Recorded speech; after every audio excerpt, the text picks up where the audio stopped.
Bienvenue à Sous Tension, le podcast pour les entraîneurs et les passionnés de fitness présenté par l'Institut du fitness et de la transformation. Aujourd'hui, un épisode spécial. J'ai un invité, Philippe Boulay. Salut Phil. Salut Vince, merci de l'invitation. Merci à toi d'être présent, d'avoir Ça accepté. me fait un grand plaisir. Phil, aujourd'hui, on va te parler de finances. Premièrement, j'aimerais ça que C'est quoi ta profession? C'est quoi En le fait, bon moi, titre, je suis conseiller financier. Moi, je me suis spécialisé vraiment en tout ce qui était investissement et stratégie, mise en place de stratégie, principalement en investissement. Je me suis associé aussi avec mon... On est 3 associés dans le cabinet. Jonathan Marcel, Cathy Marcel et moi. Eux autres, Cathy, vraiment plus back-office. Jonathan est plus sur les stratégies d'assurance. Mais le côté investissement et tout ça, c'est moi qui le gère. Donc, on a un cabinet vraiment multidisciplinaire qui permet d'aider tout le monde, monsieur, madame, tout le monde, à tous les stades de leur vie. Puis ça permet de prendre en charge au point A et de les amener jusqu'au point Z, qui est la retraite et le décaissement de leurs actifs, et de bâtir le meilleur patrimoine de cette façon-là. Je te pose des questions. Oui, Est-ce que vous faites des business aussi, des particuliers, des travailleurs autonomes? Évidemment, le pain et le beurre, c'est monsieur, madame, tout le monde. Mais aussi, on est allé chercher des compétences pour vraiment pouvoir servir les business et travailleurs autonomes, surtout les petites PME et travailleurs autonomes, pour leur mettre une structure en place efficace et qui perdure dans le temps. Parce que, tu sais, il faut comprendre que quand on est travailleur autonome, ben, on n'a pas de pension de notre employeur. Évidemment, on est travailleur autonome, on n'a pas de protection venant de notre employeur, les assurances collectives et tout ça. Donc, c'est comme un cost to business qu'on appelle de devoir mettre ça en place de son côté et d'avoir un plan concret pour pallier à tous les imprévus de la vie et le futur. Donc, on a vraiment beaucoup de stratégies, autant que ce soit en assurance ou en investissement pour ce type de personnes-là. C'est très cool. Puis pour donner du contexte là, à l'audience, dans votre milieu, vous n'êtes pas beaucoup à faire ça. Vous êtes dans les seuls qui sont game d'aller donner de l'information, créer du contenu, puis participer à, comme nous, on est en train de faire un podcast aujourd'hui, vous avez le vôtre. On a le podcast. Tu es venu me voir, puis tu savais que j'étais un peu dans le milieu de l'entraînement, puis tu m'as demandé, hey Vin, ça serait-tu pertinent que je fasse un épisode sur les entraîneurs, parce que j'ai l'impression qu'il y a beaucoup d'entraîneurs qui ne sont pas éduqués financièrement. Finalement, c'était ça notre discussion. Exact, ça virait à ça. En fait, je me suis dit que tu étais la bonne personne pour m'éclairer là-dessus, parce que tu es entouré d'entraîneurs, tu connais ce monde-là plus que moi. Moi, je gravite un petit peu autour, mais je gravite pas dedans. T'sais. Absolument. Puis là, je me suis dit, hey, quel bel épisode sur Lyft de t'avoir te faire découvrir par une autre audience, puis en même temps, d'éduquer notre audience parce qu'effectivement, on en discutait, mais la profession d'entraîneur, c'est assez particulier parce que tu as des personnes qui peuvent peut-être avoir été au bac, qui sont kinésiologues, puis tu en as plein d'autres qui vont faire des certifications comme Lyft parce que pour entraîner quelqu'un, tu n'as pas besoin là, d'avoir une éducation ministérielle, fait que c'est optionnel. Ça fait aussi que il y a beaucoup de gens qui vont tomber dans le fitness pour 1 million de raisons. On entend souvent des gens dire que le fitness les a sauvés. Puis, ça va donner que, donc, il y a beaucoup de gens qui vont finir là-dedans qui n'ont pas nécessairement l'opportunité de recevoir une éducation financière. Ils ne viennent pas nécessairement d'une famille que les parents leur enseignaient ça. C'est pas au secondaire que tu apprends à mettre de l'argent dans ton CELI. Puis, tu finis qu'au pays, tu trouves tes conseils peut-être sur TikTok si moindrement tu es intéressé à ça, mais il y a vraiment une lacune là-dedans, puis spécifiquement pour les entraîneurs, parce que, c'est ça, tu sais, on en parlait, on en connaît, et moi et toi, des entraîneurs, premièrement des entraîneurs qui font énormément d'argent, puis que ça paraît pas, parce que comme son paycheck to paycheck. Exactement. Puis de l'autre bord, des fois, il peut y avoir un entraîneur qui a un revenu modeste, mais qui va finir dans 20 ans, ça va être lui qui va être millionnaire. Tu sais, pour faire une comparaison, nous autres aussi, c'est un peu semblable à des entraîneurs. On n'a pas besoin d'aller à l'université pour faire ça. On a des certifications à faire, on a des cours à faire, mais les vraies connaissances vont chercher sur ta capacité et ton désir d'approfondir. Parce que tu sais, tu fais un bac en finance, ça te donne des bases. Mais ça t'apprend pas pas à contrôler, mais à comprendre tout le marché macroéconomique du monde et ses impacts que ça a sur le portefeuille de tes clients. Ça t'apprend les bases. C'est un petit peu comme les entraîneurs.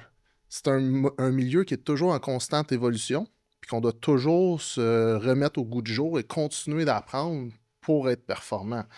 Puis, comme tu l'as dit, il y a beaucoup d'entraîneurs. On jasait. J'avais l'impression qu'il y avait beaucoup d'entraîneurs.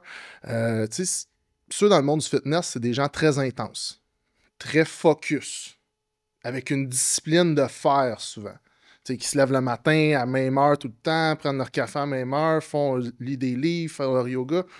Ils ont une structure efficace, excellente, super bonne pour la santé, ils sont en santé, mais souvent, ils vont délaisser les autres aspects de la vie, donc la santé financière, qui est quand même aussi excessivement importante, parce qu'il faut comprendre que pour un travailleur autonome, dans une business d'entraînement, tu es un psychologue, tu crées un lien personnel avec ton client.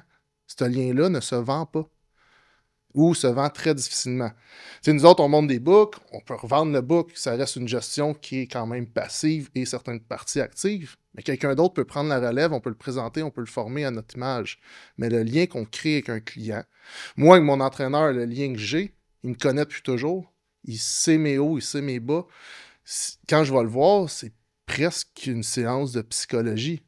Fait que ce lien-là ne peut pas être vendu à quelqu'un d'autre, parce que le client s'attache à son entraîneur et non nécessairement à ce qu'il lui fournit. Fait que c'est là que ça devient important pour un travailleur autonome, spécialement si c'est un solopreneur qui n'a pas d'employé, de penser à plus tard. Parce qu'il va arriver un moment donné qu'il va avoir un breaking point de retraite, ben il va avoir sa business va avoir généré, mais s'il n'a pas pensé à mettre des choses de côté, il va se ramasser avec la rente du Québec standard pour le restant de sa vie. Fait que, il est où l'équilibre entre 100% de la santé, 100% de la santé financière? Il y a un équilibre à faire entre les deux. C'est ça que je disais l'autre fois, arriver à 70 ans en parfaite santé, pas une scène, tes 30 prochaines années vont être plates. Ouais. Vont être plates et longues. Parce que si on regarde la rente du Québec, tu reçois entre 1000 et 2000 $ par mois. Tout dépendamment de la situation et tout ça. Mais 1000 $ par mois... T'as pas une belle vie, là. Des ramen, j'espère que t'aimes ça, là. Tu manges des ramen, puis tu te balances ton perron, là. T'attends que ça passe, là. Fait que, tu sais, c'est où l'équilibre entre tout ça, sans négliger la santé, mais quand même être capable d'avoir une vision un petit peu plus future, moins tunnel sur le moment présent, puis penser à... Tu sais, ça peut aller simplement à des petites habitudes d'épargne, tranquillement, pas vite, ou souvent, ce qui est oublié, ce qu'on voit, c'est une assurance invalidité. Aussi simple que ça, l'assurance la plus importante pour un travailleur autonome. Si t'arrives de quoi demain, tu peux plus servir tes clients, comment l'argent rentre? C'est qui ramène l'argent à la maison? Il n'y en a pas de façon. Ton client ne paiera plus si tu peux pas le servir. Là. Fait que c'est un petit peu dans cet angle-là que nous, quand on travaille avec nos travailleurs autonomes, ben c'est cet angle-là qu'on essaie de développer, de leur montrer que oui, ce qu'ils font, c'est excessivement bon. Sauf qu'il ne faut pas oublier les autres aspects de la vie qui vont te permettre d'avoir une belle retraite. 100%. Puis c'est drôle, hein, parce que je trouve que c'est quand même... Il y a beaucoup de concepts des finances et du milieu de la santé qui se ressemblent. Oui, absolument. Puis, tout autant que tu vas regarder quelqu'un, par exemple, sur Instagram, tu dis il est méga en santé, il est-tu en shape? Puis on le voit dans le milieu. Je ne sais pas si tu es au courant, mais il y a quand même, dans les extrémistes, il y a quand même beaucoup de morts. À toutes les compétitions de bodybuilding, je dis pas toutes, là, mais même cette année, il y en a qui meurent, puis pourtant, dans leur cercle, c'est probablement l'icône de la santé. Puis en finance, t'as comme le gars sur Instagram qui roule en Lambo, puis dans le fond, c'est le gars le plus pauvre que tu connais. T'sais. Ben, tu sais, à un moment donné, c'est pas combien que tu fais, c'est combien qui t'en reste à la fin. Là. Fait que c'est là que nous autres, on peut leur apporter vraiment une structure, comme eux autres apportent à leurs clients. Ils apportent une structure santé, saine, mettre en place dans ton agenda le temps que tu vas au gym, tes repas, tout ça, ton meal prep. Mais nous autres, on peut amener l'autre structure à ces personnes-là pour comment te rendre à ta retraite selon la retraite que tu veux. Parce que, comme tu as dit en début d'émission, il y en a qui font beaucoup d'argent. Là. Mais... C'est une belle profession pour faire de l'argent pour vrai. Absolument, parce que, tu sais, quand tu crées ton lien avec ton entraîneur, c'est quasiment... Il connaît tes hauts, il connaît tes bas, il connaît quand ça se passe avec ta blonde, avec tes enfants, avec ta famille. Il connaît ta vie. Ce lien-là vaut cher, puis le monde sont prêts à payer pour l'avoir, parce que beaucoup de personnes vont rechercher beaucoup de... tu te sens bien, tu te sens en confiance, puis tu vas chercher une confiance aussi qui t'apporte, t'es bon, tu fais bien les choses, puis tu vois des résultats, tes résultats ils avancent, tu vois ton corps qui change, tu te sens en confiance. Mais cette confiance-là n'est pas revendable. Fait que c'est là qu'on rentre en ligne de compte. Parce que c'est ça. C'est pour les gens qui nous écoutent, qui ne connaissent pas ça, tu disais tantôt se bâtir un book, c'est que vous, dans votre profession, parce qu'il y a beaucoup de parallèles entre ce que vous faites oui, absolument. et un entraîneur, premièrement, dans le sens que tout le monde devrait en avoir un. Tout le monde devrait en avoir un entraîneur, tout le monde devrait avoir un conseiller financier. Absolument. Mais c'est ça, vous, dans le fond, c'est que vous avez ce qu'on appelle un portefeuille de clients. Vous avez des clients qui sont avec vous et tu travailles avec eux, tu vas les rencontrer, mais c'est plus passif qu'un entraîneur. Et cette relation-là se revend parce que un jour, quelqu'un voudrait acheter, par exemple, votre cabinet. Ben, nous autres, on achète des books. Là, on achète des books, sauf que la façon qu'on fonctionne, c'est que la personne qu'on achète, on va aller rencontrer ses clients avec lui. La transaction se fait sur 1 an. Fait que exemple, moi, je vends mon book, je vais avoir choisi à qui je le vends, je vais avoir choisi, je vais être sûr que les connaissances, les compétences pour pouvoir amener les stratégies que j'ai mis en place à bon escient. Oui. Par contre, notre relation est beaucoup moins psychologique avec les gens, puis on a un lien de confiance d'établi parce que veut pas, ils confient leur argent. Absolument. Mais on les voit pas, on leur parle pas à tous les mois, on les voit pas, on fait pas d'entraînement avec eux sur le plancher, on fait pas, ce lien-là que je choisis mon entraîneur, je choisis mon conseiller financier aussi, mais l'entraîneur va le choisir beaucoup plus pour une personne, le conseiller financier, on va le choisir pour ses compétences et son service. J'ai comme l'impression que vous, une fois que la personne s'engage avec vous, la bataille est réussie. L'entraîneur, quand il engage son client, quand le client l'engage, ça commence. Oui, je te dirais que c'est pas vrai que la bataille est réussie. Il y a un bon step de fait. OK. Parce que le client va avoir fait sa diligence sur toi, il va t'avoir contacté pour une raison. Il va avoir trouvé des références sur toi, puis il va être déjà enclin à venir vers toi.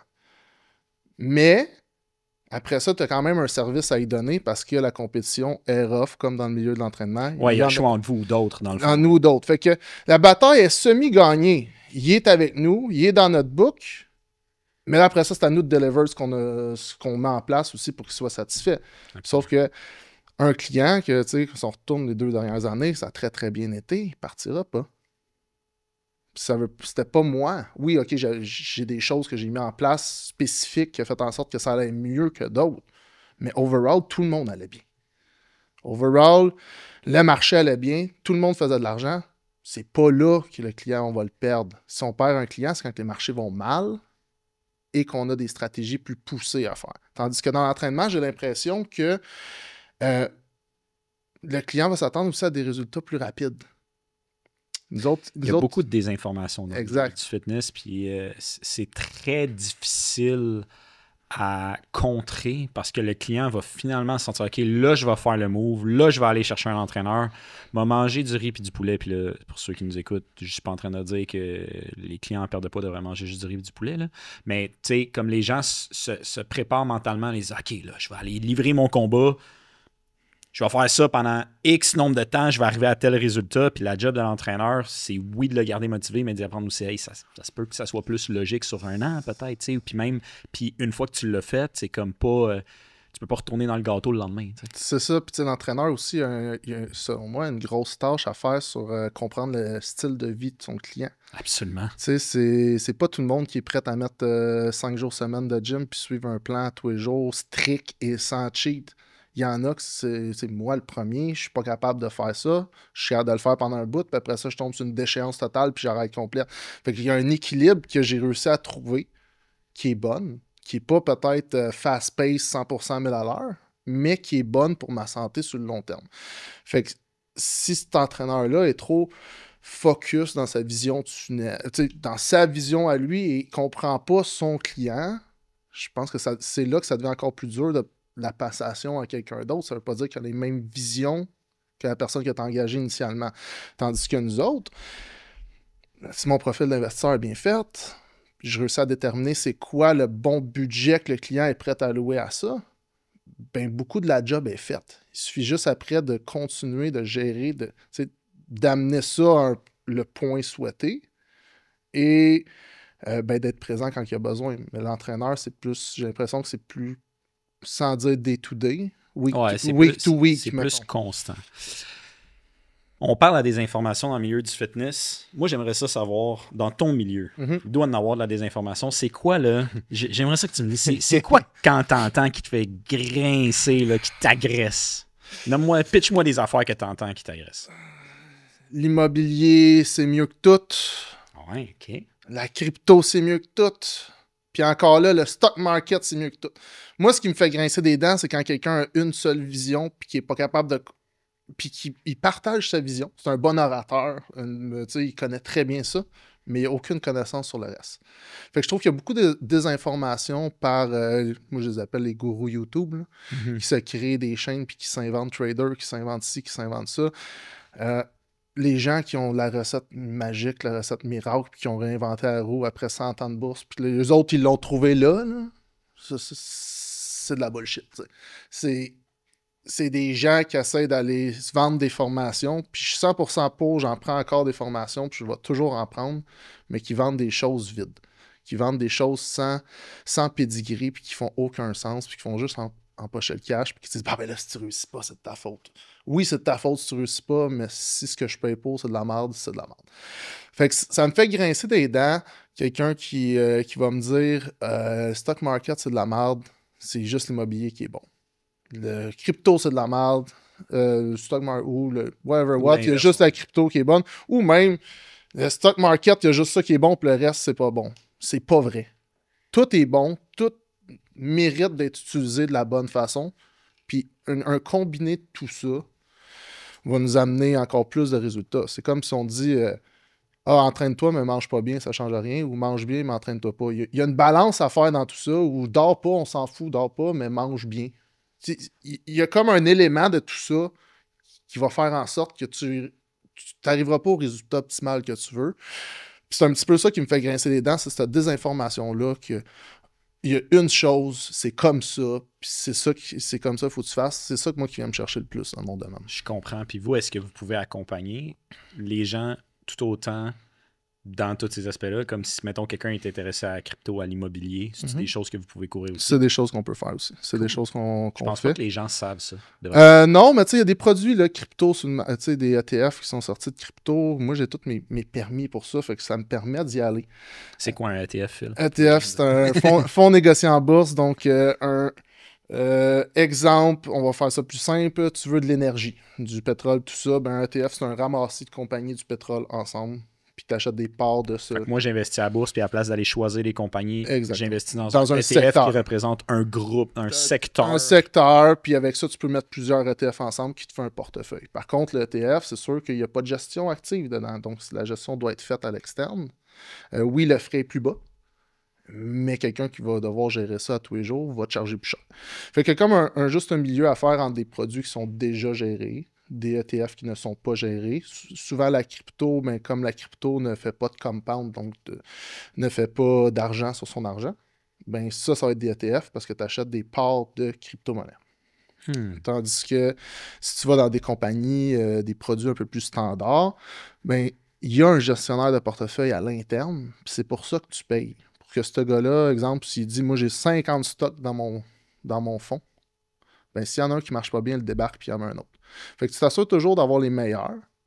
Tu laisses un petit peu de gain en hausse, mais t'en laisses énorme. T'en perds beaucoup moins quand ça baisse. Fait qu'un mix de tout ça permet d'avoir une stratégie un petit peu plus globale, puis à long terme, qui fait plus de sens pour monsieur, madame, tout le monde. On a des produits aussi pour les entrepreneurs qui s'appellent les catégories de société. Donc, il y a un transfert à l'interne, même du fonds ou du portefeuille, qui permet de transformer ton gain étranger en gain canadien, ce qui permet que l'impôt dessus est beaucoup moindre.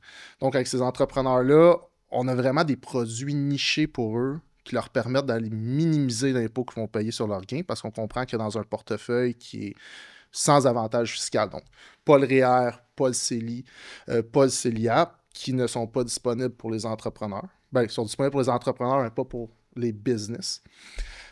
Ils n'ont pas d'avantage fiscal, donc le gain que tu fais doit être imposé. Fait que c'est en utilisant ces produits-là qu'on va aller diminuer l'impôt et d'aller minimiser vraiment le frais fiscal qui est payé tout en maximisant le gain. Parce que un impôt étranger, c'est 50% directement.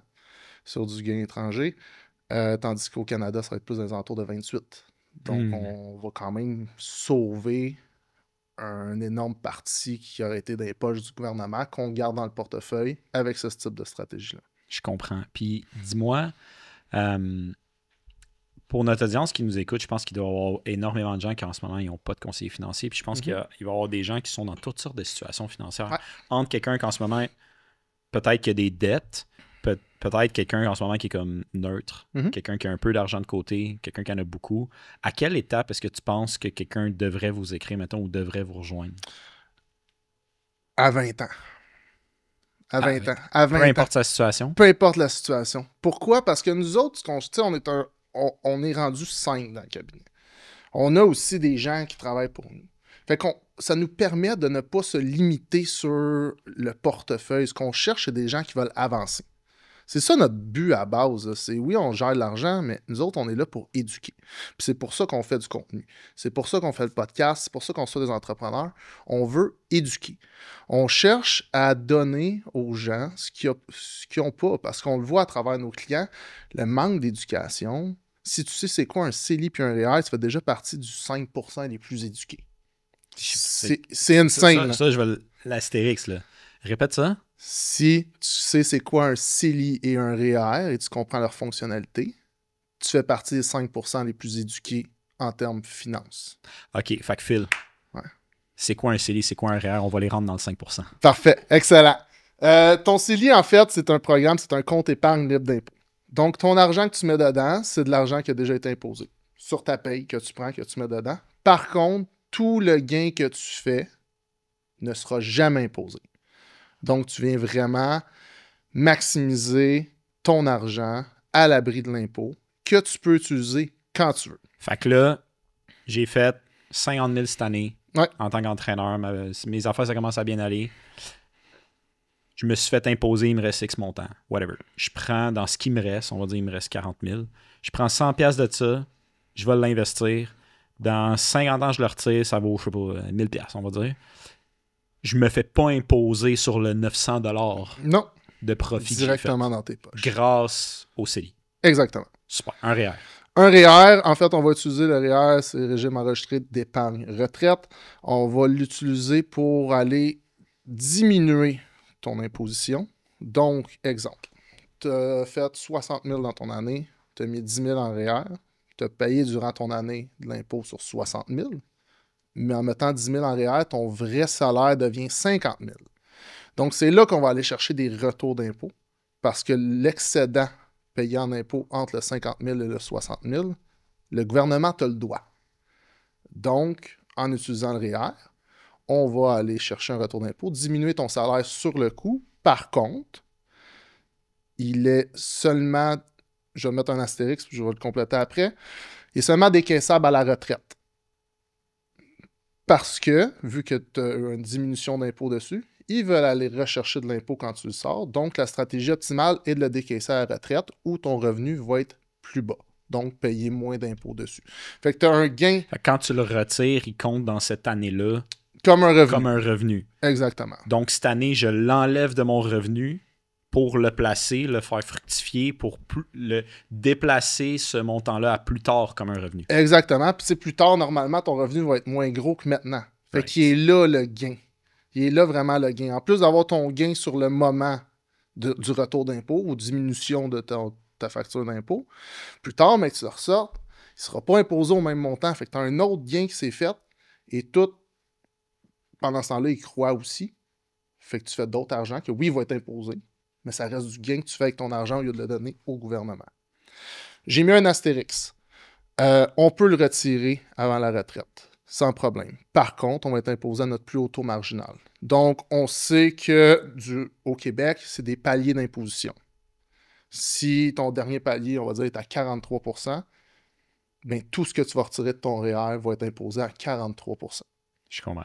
Et non en palier. Donc, on essaie d'éviter ça. C'est sûr, quelqu'un qui est mal pris, en s'endetter, puis ça, on va prendre ça. Et aussi, tu peux l'utiliser pour le programme RAP, Régime d'accès à la propriété. Donc, pour ceux qui achètent des premiers acheteurs de maison, peuvent utiliser 60 000 $ de leur REER, le sortir, acheter une maison, utiliser pour un cash down, et le rembourser sur 17 ans par la suite. Fait que moi, mettons, on va dire que là, je suis entraîneur, je fais 60 000 par année. Je prends 10 000 de 60 000 là, je le mets dans mon REER, ce qui fait que mes impôts sont calculés à 50 000. Exact. 6 ans plus tard, j'ai 60 000 que je peux prendre en mise de fonds, le prendre, ne pas être imposé dessus. Ne pas être imposé faire dessus. mon cash down. Fait que techniquement, j'ai comme été chercher, j'ai jamais payé d'impôts sur ma mise de fonds. Exact. Par contre, quand on sort pour le programme RAP, on doit le rembourser. On a 15 ans, c'est ça? 17 ans, réellement, tu as 2 ans de grâce. Et après la deuxième année, tu as 15 ans pour le rembourser. Donc, tu peux soit remettre un 15e du montant dans ton REER, qui ne sera pas déductible de ton revenu cette année-là. C'est vraiment un remboursement. Tu peux rajouter un 15e du montant sur ta déclaration d'impôt et être imposé dessus comme si tu l'avais sorti. Ou tu peux vraiment le clairer d'un coup, tu fais une passe d'argent, tout ça, tu veux clairer ta dette. C'est pas ce qu'on va recommander. Il n'y a quand même pas d'intérêt dessus, ça vaut pas la peine de le faire. Mais c'est une autre possibilité qu'on peut faire avec ça. Avec Phil, bienvenue dans le 5%. C'est ça, exactement. Ça me fait plaisir. C'est ma BA du jour. Puis, OK, fait que là, j'ai une autre question. Ouais. J'ai des questions parce que, tu sais, je t'écoute parler, puis moi, je connais beaucoup d'entraîneurs, là, puis je suis sûr que j'ai des questions qu'il y a du monde qui se pose, qui nous écoute en ce moment, puis on n'a pas tout le temps l'opportunité de vous poser ces questions-là. J'ai des dettes.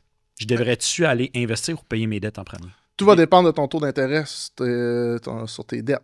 C'est quoi le cut-off? Ben, pour moi, le cut-off serait 5%. À 5% que je rembourse mon prêt de ma dette, c'est intéressant de plutôt aller l'investir. On va revenir un peu en arrière. Si c'est une dette de carte de crédit, claire ça au plus vite. Right. Si c'est une dette de maison, d'hypothèque, ben ça, c'est un amortissement qui est considéré une bonne dette. Fait que moi, si en ce moment, je mets... Puis quoi? Dette étudiante pour les étudiants qui nous écoutent.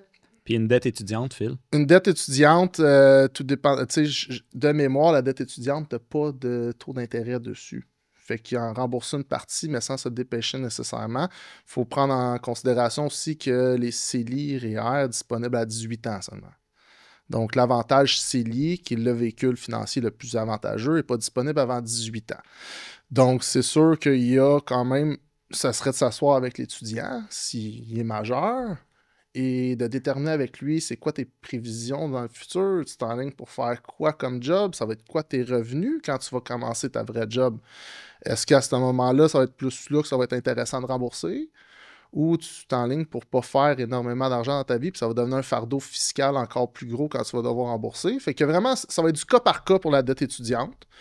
Dans tous les cas, c'est rare que les étudiants vont investir. Malheureusement, ils devraient le faire, mais la plupart du temps, ils vont préférer, puis je faisais la même chose, sortir, avoir du fun, aller au resto, ce qui est correct. Mais chaque étudiant devrait quand même allouer une petite partie de son budget pour faire boule de neige avec cet argent-là dans le futur et commencer à prendre la bonne habitude d'épargner. C'est essentiel. 50$ par mois. Tout le monde peut trouver 50$ par mois. Puis ça, c'est une des choses que j'ai appris beaucoup en me faisant suivre par un entraîneur. Tout est une question de choix. Tu décides de pas aller au gym, tu décides de ne pas manger, de ne pas suivre ton plan, tu décides. Il y a toujours des bad luck, des choses. Mais généralement, tu décides du temps que tu alloues à chaque chose. Puis c'est la même chose pour la finance, tu décides ce que tu alloues de ton budget pour toi. Honnêtement, c'est vraiment la même chose parce qu'à l'inverse, tu pourrais, mettons que tu te dis, je n'ai pas le 50$, tu as probablement le temps d'aller travailler pour l'obtenir. Ça serait quoi la première étape, quelqu'un là qui nous écoute puis qui se dit comme OK, tu sais, j'ai pas de connaissances là-dedans, j'ai pas tant d'argent, je gagne un revenu moyen, puis là, je les entends parler, puis là, OK, ben là, je vais, tu sais quoi, en tant qu'entraîneur, je donne des conseils à mes clients, moi, vous écoutez, moi le faire, mais là, par où je commence, c'est quoi je fais? Ben, premièrement, c'est de mettre sa gêne de côté. Mettre son ego puis son orgueil de côté, puis d'admettre que tu n'as pas ces connaissances-là. Pour la même raison que le monde va te voir comme entraîneur, ils n'ont pas les connaissances nécessaires. Nous, on est l'entraîneur des finances. Fait que mets ton ego de côté, contacte-nous, c'est gratuit. Ton rendez-vous avec nous est gratuit. C'est par la suite que nous autres, notre rémunération se fait sur un montant. Mais ton rendez-vous, la mise en place de la stratégie est gratuite. Fait que prends le temps nécessaire. Ça va prendre 1 heure, voire 2 heures par année pour t'assurer de mettre en place ta stratégie idéale pour toi. Parce que c'est pas vrai que la stratégie, c'est la même chose pour tout le monde. C'est du cas par cas. Puis quand on est outillé, comme nous autres, on est outillés, on est capable d'aller cerner le cas par cas puis mettre la bonne chose en place. Fait que la première étape, ce serait vraiment de nous contacter. Prendre le temps de prendre le temps. Parce que ça va être une rencontre plate. Là. On va parler des choses plates, on va parler des ton décès, si ça. Toutes des choses qu'on n'aborde pas dans la vie de tous les jours, mais qui sont nécessaires à faire. Et que les jeunes, souvent, vont se dire bah, ben, je suis jeune plus tard. Non, maintenant. Maintenant, plus tard, tu vas trouver ça le fun d'avoir commencé maintenant. Ouais, parce que plus tu commences tôt, plus c'est payant. Ben oui, plus tu commences tôt, plus c'est payant. Puis tu sais, moi, je reviens dans le passé quand j'étais jeune. Je me disais, plus tard. Mais la place que je serais rendu aujourd'hui, si j'avais commencé dans ce temps-là, ça serait une autre place totalement. Je réussis bien, je suis content, je suis satisfait, on a un beau cabinet. Mais si j'avais commencé à être sérieux comme je suis sérieux là, on revient 10 ans en arrière, je serais plus proche de la retraite que d'autres choses. Là. Puis qu'est-ce que tu dirais à ceux qui sont peut-être un peu plus vieux et qui nous écoutent? Il est temps de commencer. Là. Il est temps de genre step in dans ce game. Il est pas trop tard. Il sera jamais trop tard. C'est juste que ces années-là perdues vont être plus difficiles à rattraper. Mais si on commence pas là, on les rattrapera jamais. Fait qu'il est temps de commencer à mettre de quoi en place qui va permettre d'arriver à l'âge de la retraite, on va dire 65 ans, 60 ans, et d'être confortable le restant de sa vie et non pas attendre à demain. Tu vas aller en voyage, tu vas pouvoir... Tu veux aller dans un restaurant tous les soirs, tu pourras dépenser à ce moment-là l'argent comme tu le souhaites. Tu vas pouvoir te payer un beau foyer de retraite. Tu vas pouvoir te payer une belle place où vivre. Rappelle-moi ta belle statistique, Phil, qui est devenue virale. Oui, c'est vrai, devenu viral. Ça. Pour avoir une retraite confortable, on estime que ça va être 2,1 millions que ça prend de côté. En actif. Pas nécessairement en investissement. On calcule la résidence principale, tout ça là-dessus. Mais c'est ça les calculs. Quand on parle d'une... Comment tu as dit ça? Une retraite? Confortable. Confortable. Ouais. C'est quoi confortable? C'est pas s'acheter une Lambo, là? Non, confortable, c'est bien manger, pouvoir faire des voyages 1 ou 2 fois par année, ou si t'aimes ça, faire du VR, avoir ton VR, aller au camping sans te demander le prochain chèque du gouvernement arrive quand? Parce que ta rente du Québec est le fun, c'est un surplus. Ça devrait pas être ta base de ta vie. Malheureusement, pour plusieurs personnes, c'est ça la base de leur retraite, c'est leur rente et ils n'ont rien d'autre. Et ben, ça donne des gens qui ont de la misère à se loger et à se nourrir quand ils sont plus âgés. C'est dommage. Ça donne aussi des successions vides. Parce que, tu sais, là, on le pense pas parce qu'on est jeune. Un jour ou l'autre, ce qu'on bâtit s'en va à quelqu'un d'autre. Puis quand on est capable d'avoir bien vécu dans sa vie grâce à ce qu'on a bâti et d'être capable d'en léguer en plus à sa succession, ben c'est un win-win pour toute la famille. Puis c'est comme ça que les grandes familles riches deviennent riches. C'est en créant du patrimoine pour les générations futures. Mm-hmm. Ici au Québec, on a beaucoup la mentalité d'on a assez. On n'a pas besoin de plus. Ils se bâtiront eux-mêmes. C'est une mentalité valable. Les gens ont le droit d'avoir ça. Nous autres, c'est sûr qu'on prêche plus pour bâtir de ton vivant et transmettre pour faciliter la vie aux autres aussi. J'ai l'impression que les gens ont un malaise avec l'argent parce qu'ils pensent que s'ils en ont plus, les autres en ont moins, alors que c'est faux. Right. Exactement. Je vais te laisser dire le punch, là, mais... C'est exactement ça. Parce que souvent, j'ai des conversations, puis le monde en veut aux entrepreneurs. C'est comme si, lui, là, l'entrepreneur que je vois à la télé, il a fait de l'argent, c'est que moi, j'en ai moins, mais c'est juste pas de même que ça marche. Probablement que s'il y en a plus, ça t'aide à en avoir plus. Ben absolument, parce que, tu sais, l'économie va bien. Si l'économie va bien, c'est pas les pauvres qui la font rouler. Disons-nous la vérité. Là.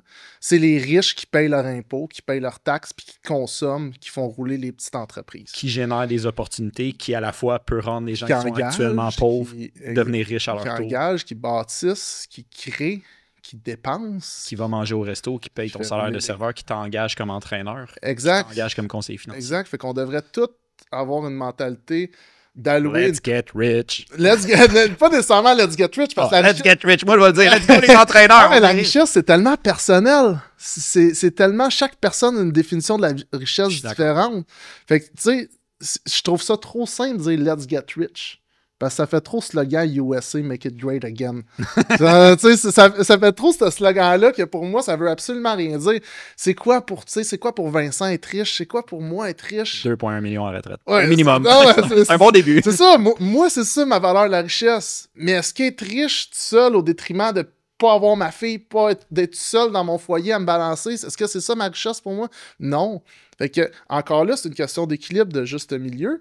Mais oui, ça prend un engagement de tout le monde pour pouvoir créer une société forte, puis une société qui est prospère. Ça prend des gens qui veulent épargner, qui veulent avancer, qui veulent se bâtir un meilleur futur que l'acceptation de ce qu'ils ont.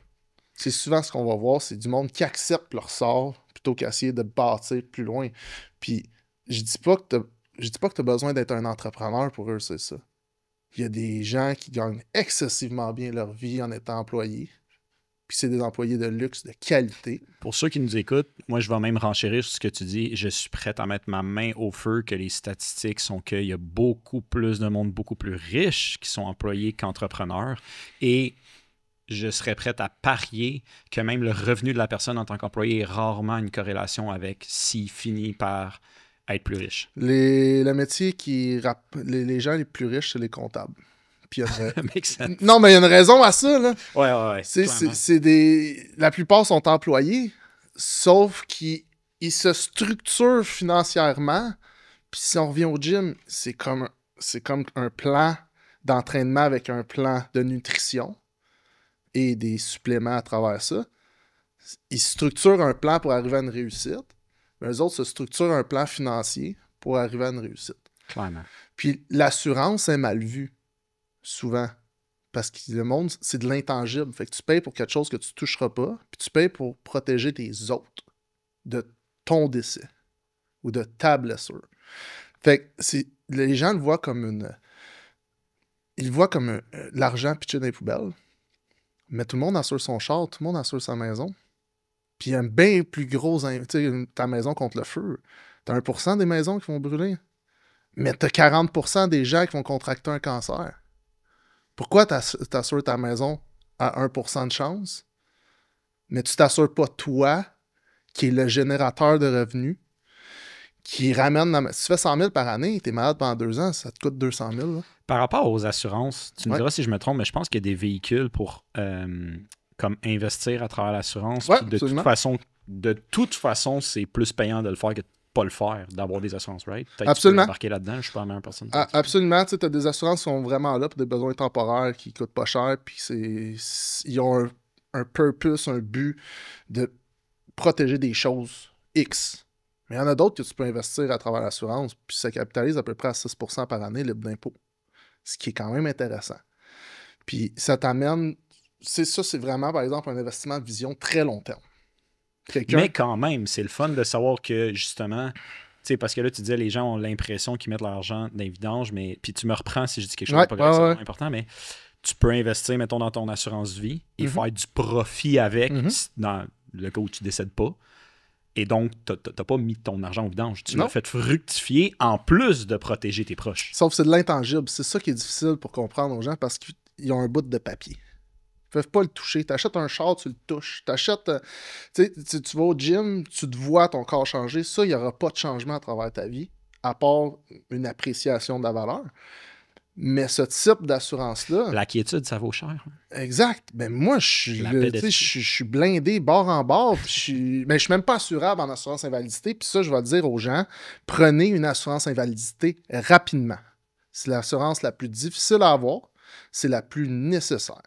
Donc, l'assurance invalidité, c'est si tu te blesses ou tu tombes malade et tu ne peux plus exercer ton emploi, il te paye. Moi, avec mes antécédents de bar, de consommation, mes commotions, je ne suis plus assurable à vie. Donc, moi, pour en avoir une, il a fallu que je mette une assurance collective dans mon cabinet pour être protégé s'il m'arrive quelque chose. Mais c'est pas le produit optimal. C'est un plaster sur ma situation parce que la journée, je rentre plus d'argent à la maison, c'est ma fille qui est cop. Puis ça, c'est ce que les gens ne comprennent pas tant qu'ils n'en ont pas besoin. On va te souhaiter que tu le payes dans le vide puis tu ne l'utilises jamais. Mais la réalité, c'est qu'une personne sur 2 va l'utiliser. Je trouve que, tu sais, Pour les jeunes, si on revient, tu sais, on va l'imager autrement. Là.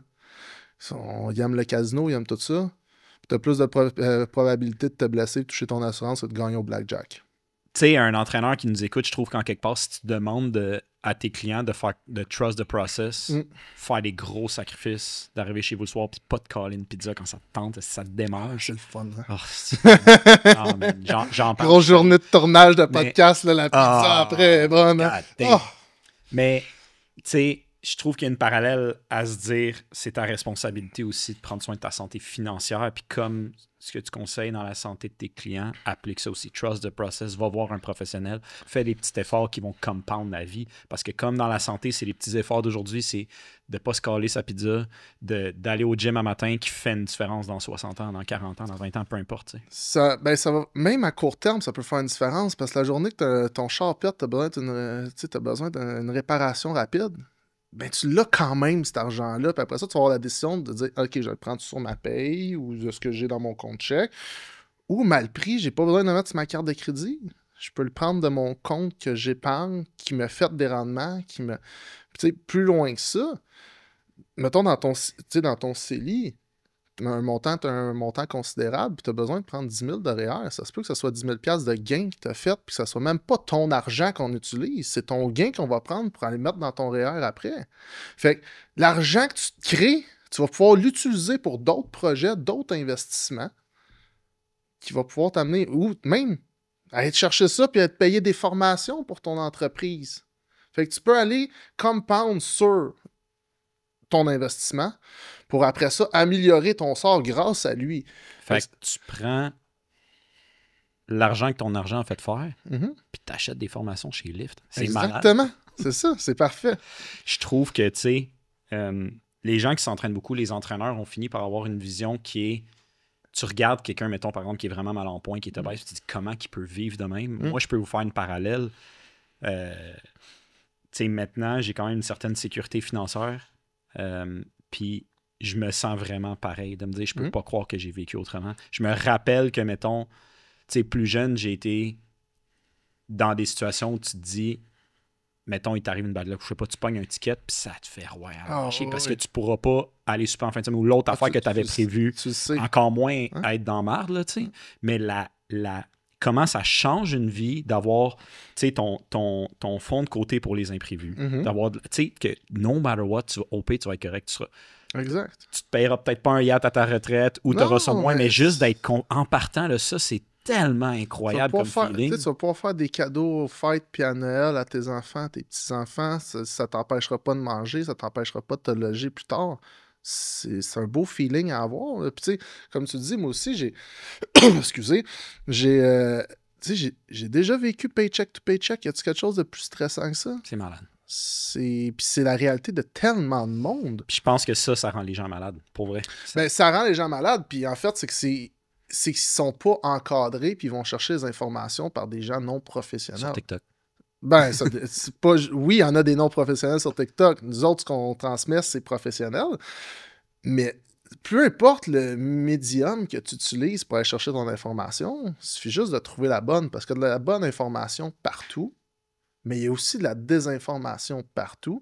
Puis c'est ça qui est difficile. Fait que prendre un rendez-vous avec Marcel Boulay, Solutions financières, ça coûte à rien. Puis t'assurer d'avoir une information claire.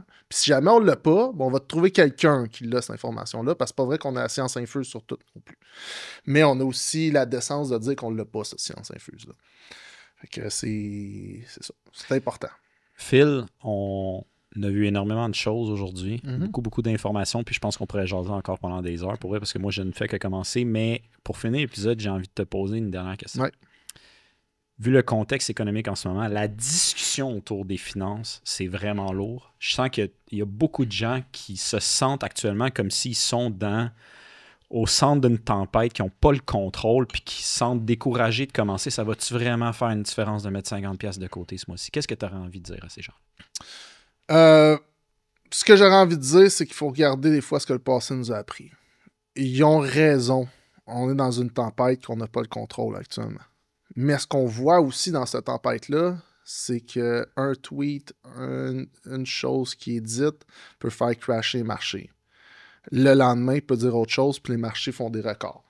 Fait que manquer ce moment-là peut être excessivement coûteux plus tard. Parce que dans une année, sur 280 jours de bourse dans une année, il y a 10 jours qui fait ton rendement annuel. Fait que si tu manques ces 10 jours-là, tu as manqué le bateau. Puis de ces 10 jours-là, il y en a 6 que c'est pendant des périodes baissières. Donc, si tu manques cette période baissière-là parce que tu as peur d'arriver, le moment que tu vas vouloir rentrer sur le marché, de un, si tu es sorti du marché et que tu n'es pas investi pendant que tu manques de connaissances, fait que ta connaissance, tu ne l'as pas non plus pour savoir c'est quand le moment de rentrer et tu vas manquer le coup de gun. Fait que tu vas être écopé sur toute la ligne. On l'a vu pendant le COVID, ça a tombé fort, c'est remonté encore plus fort. On l'a vu en 2018, ça a tombé, c'est remonté encore plus fort. On l'a vu en 2008, ça l'a crashé solide. On est allé taper des sommets 2 ans plus tard. Fait que le temps va beaucoup être timing the market. Time in the market will always beat timing the market. Puis ça, c'est pour les investisseurs standards. C'est sûr qu'il y a des professionnels de trading, c'est pas ça la stratégie. Mais la réalité, c'est que des professionnels de trading, ça te prend l'équivalent d'études d'un médecin. Puis personne n'a ça à mettre. Fait que pour ceux qui nous écoutent, tous les entraîneurs, les passionnés fitness, n'importe qui, peu importe votre situation, envoyez-leur un DM, là, blastez-les là, qui regrettent d'avoir dit ça, d'en recevoir trop. Il n'est jamais trop tard pour commencer, il n'est jamais trop tôt pour commencer, il n'y a jamais de trop petit montant pour commencer. Toutes les situations sont bonnes tant que vous commencez. Exactement. Puis l'important, c'est de le faire. Comme ce que vous dites à vos clients. L'important, c'est de mettre en place ce qu'on a décidé de mettre en place. Phil, merci pour ton temps. Merci d'être venu. Merci pour l'invitation. Un beau vendredi férié. Ben oui, un beau vendredi de Pâques. Merci à tous ceux qui nous ont écoutés. Ciao. Merci.